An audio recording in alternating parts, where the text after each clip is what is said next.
Today we're going to talk about graphing quadratic functions and their different properties and stuff.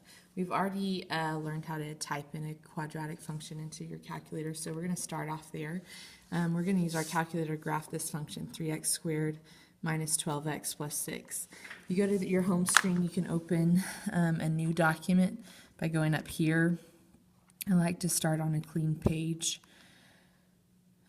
From here you can add a graph because we're going to be graphing quadratic functions, and we're going to type in 3x squared minus 12x plus 6. When you graph that, this is what your parabola looks like. What we have done in the past is we've just looked at the roots where it crosses the x-axis and graphed it. We're going to be a little more specific in our graphing from here on out. So the first thing we want to do is fill in a table of points. Where you want to start is you want to start with the point that's the vertex. That's probably the easiest point to start with, graphing, and then going from there. The vertex, which we'll talk about in a second. So this is what our equation looks like.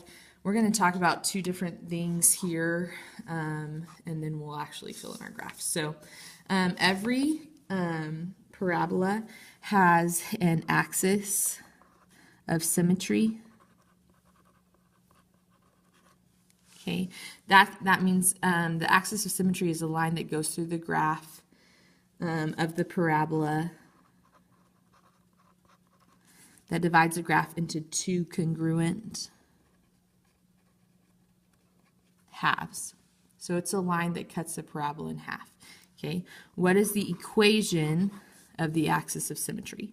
The equation of the axis of symmetry is going to be equal to x equals a negative b over 2a, and we'll talk about what that means in just a second. And here, the next thing we're going to talk about is the vertex. The vertex of the parabola is the point at which the axis of symmetry intersects a parabola.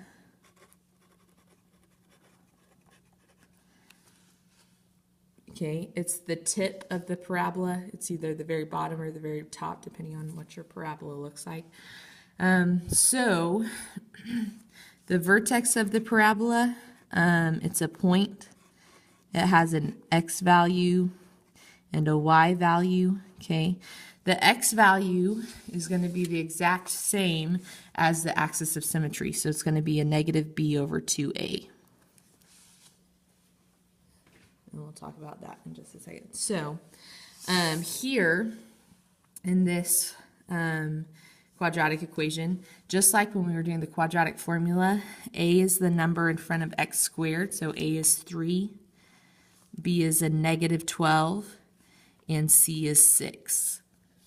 3, negative 12, and 6.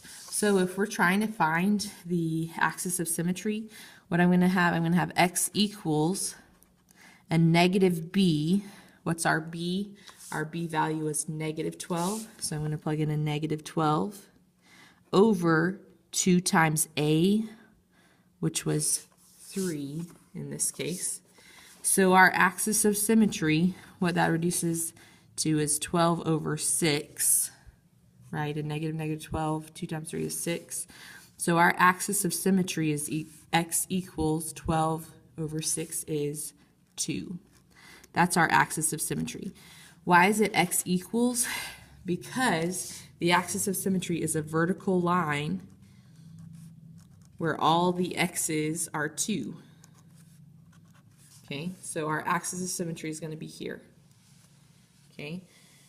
Our vertex, how we find the vertex is negative b over 2a. That's how we find the x value. Okay. Well, we just found negative b over 2a was 2. So our vertex is going to have a 2 for x, and we don't know what our y is. Okay. That 2 is where you want to start filling in your table. You don't want to start at the top. You want to fill it in the middle, so either the third or the fourth one. This 2 will be the center of our parabola, and so it'll be easier to build a parabola off of that. So knowing that our vertex has an x value of 2, let's go back to our graph and let's look at our table of that parabola we just graphed. One easy way to get to the table is you can hit Control T, as in Texas. When you hit Control T, a table pops up. Now we just said that when x is 2, that's going to be our center. So 2, -6, that's what our y is. So we can fill in our table from there. You got 2, -6. Then what I would do, I just fill in the rest of your table. So here I have a 3, -3. I have a 4, 6. There's a 5, 21. And then I scroll up 1, -3, and 0, 6. So that'll give me some points to graph. This 2, -6 is my vertex, so I could go over to 2 and down to -6. There's my vertex. The next one here is 3, -3, so I could go over 3 and down to -3. There's a 1, -3. There's my second one. You'll notice that all these points start reflecting each other. 4, 6. Here's 4, but it's up to +6. And then this is 0, 6. So I go over to 0 and up to +6. And you'll see they reflect over that axis of symmetry. That's why it's called the axis of symmetry. It's where that parabola, if we were to fold it in half, it would line up on top of itself. So that's our parabola. Our axis of symmetry is at x equals 2. It's this vertical line that all the points on it have an x value of 2. And our vertex is at 2, -6. Okay. So let's look on the inside. Here, the next thing you can tell from your quadratic equation, consider the graph y equals ax plus bx plus c. The y-intercept is where it crosses the y-axis. Your c value, the number at the end, will always tell you where your y-intercept is. And actually, it's a y-intercept, so it'll be 0, c. Okay, this number, this c number, will tell you where it crosses the y-axis. If we look back here, what was our c value? It was 6. And where did my graph cross the y-axis? At 0, 6. That's your y-intercept. The equation of the axis of symmetry is x equals a -b over 2a. That's what we just talked about. The x coordinate of the vertex is the same, -b over 2a. So the vertex would be that -b over 2a and then a number for y. That's how you figure out your vertex. So on this graph, here's your axis of symmetry. This is the y-intercept. We'll say the y-int. This is the reflected point across the axis of symmetry. This distance here and this distance here are the same. And this is your vertex.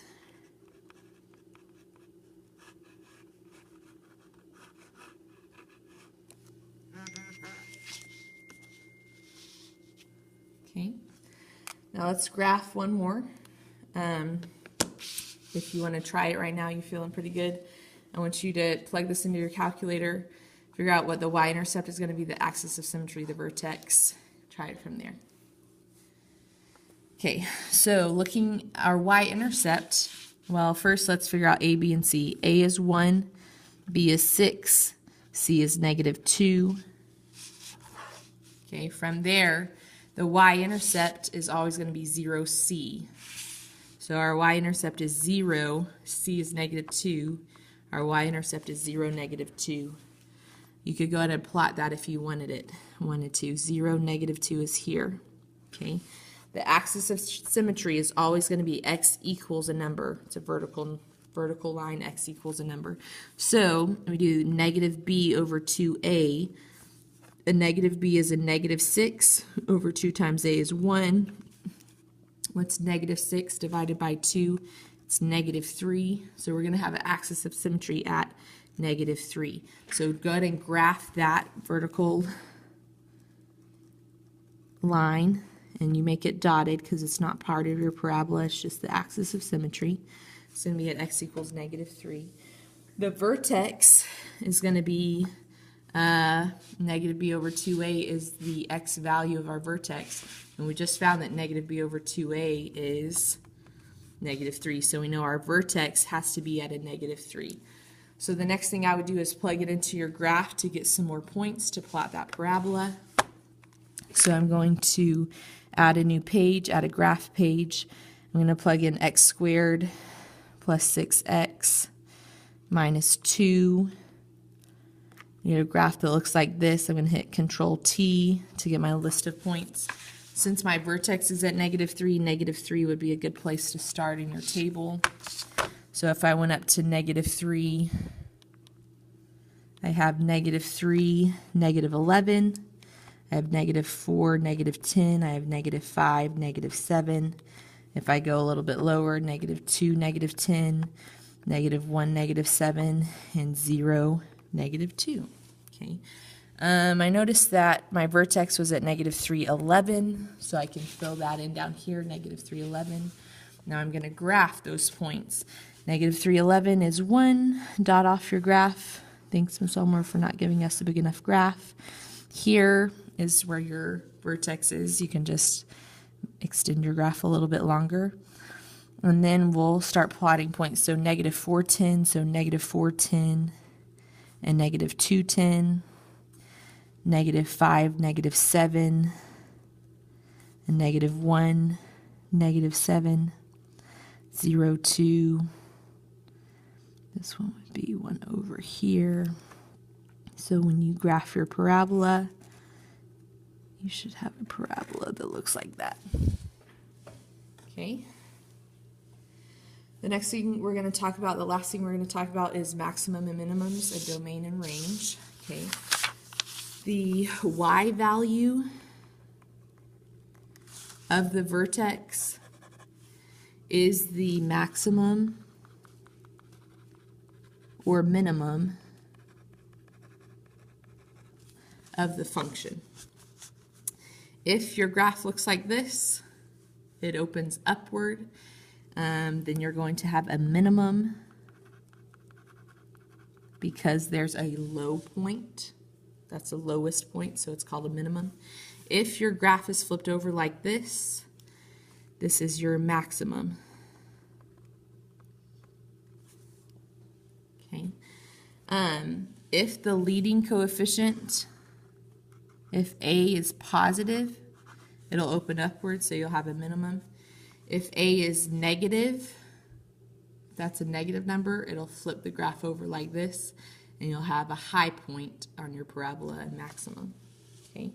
So what we're going to do here, we're going to try this one. You plug it into your graph. I would sketch the function. So let's plug in 2x.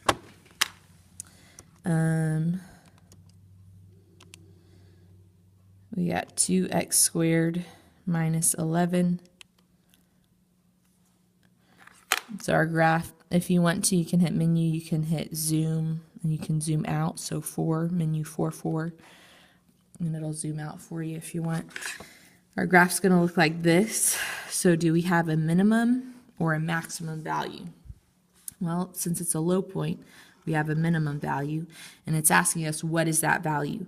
Well, here we'd have to figure out what is this point, and it would be the y part of the vertex. Okay, you can do that a couple ways. You can find the vertex here.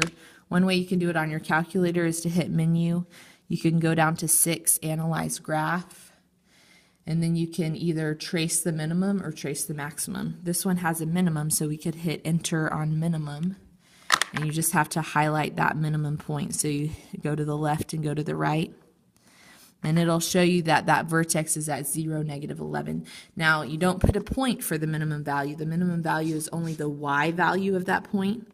So that point is -0, 11. So the minimum value is just 11. The next thing we're going to talk about is domain and range. Domain is all the x values. Okay, how far does this parabola go to the left and to the right? The x-axis goes left to right. Well, it's going to go up and to the right forever. It's going to go up and to the left forever. So the domain, all our x values are going to be all the real, you could just do all with a fancy R, all real numbers. No imaginary numbers, just real numbers. That means it goes left forever, right forever. It goes from negative infinity to positive infinity. That's what you write for domain. For the range, that's talking about the y. You don't have to write x here. Your y values, okay, does it go up and down forever? Okay, this parabola goes up forever. So your y start at this value and then get bigger, okay? The y start at negative 11 and get bigger. So your y values have to be greater than, and they could be equal to negative 11. There's a point here, they can equal negative 11, and they go up forever. So it could be greater than or equal to negative 11.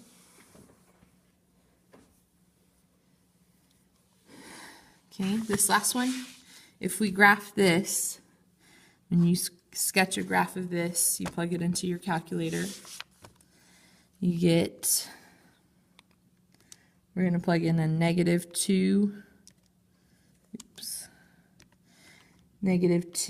squared minus an 8x minus 7. You get a graph that looks like this, okay? So I'll sketch that. Then we want to figure out what's our minimum or maximum value. Is that a minimum or a maximum? Well, since it's the highest point of the graph, it's a maximum. Then the next thing you want to do is find that maximum. If you hit Menu, Analyze Graph, and then select 3, you can find the maximum. You just go to the left and to the right of that point, and it tells us that our vertex is negative 2, 1. Okay, so our vertex here is negative 2, 1. So what's our maximum value? It's the y part of our vertex. So our maximum value is 1. For the domain and the range, domain is talking about x's. This parabola is going to go down and to the left forever and down and to the right forever. So since it goes left and right forever, we're going to say that's all real numbers. The range, how high does it go? How low does it go? It doesn't go up and down forever. It just goes down forever. Okay. So what's the highest point? The highest point is 1. Okay. That was our max value. And all the other points on this parabola, since it goes down, they're going to be lower than 1. All these points down here are less than 1. So y has to be less than 1. Can it be equal to 1? Yes. Because I have a point at negative 2, 1. Y can equal 1. Okay. This is what your assignment looks like, graphing quadratic functions. The first part, you're just telling me the y-intercept, the axis of symmetry, the vertex. You're going to fill in a table, and you're going to graph it. You need to do all those parts, okay? Your graph needs to be pretty. You need to have at least 5 points graphed on your graph. On the back, you're not graphing the function. You can sketch it if you want, if that helps you. You're telling me the maximum or the minimum. You're giving me that value. You're telling me the domain and the range. Okay, this should be pretty easy. You need a calculator. On your mark, get set, go.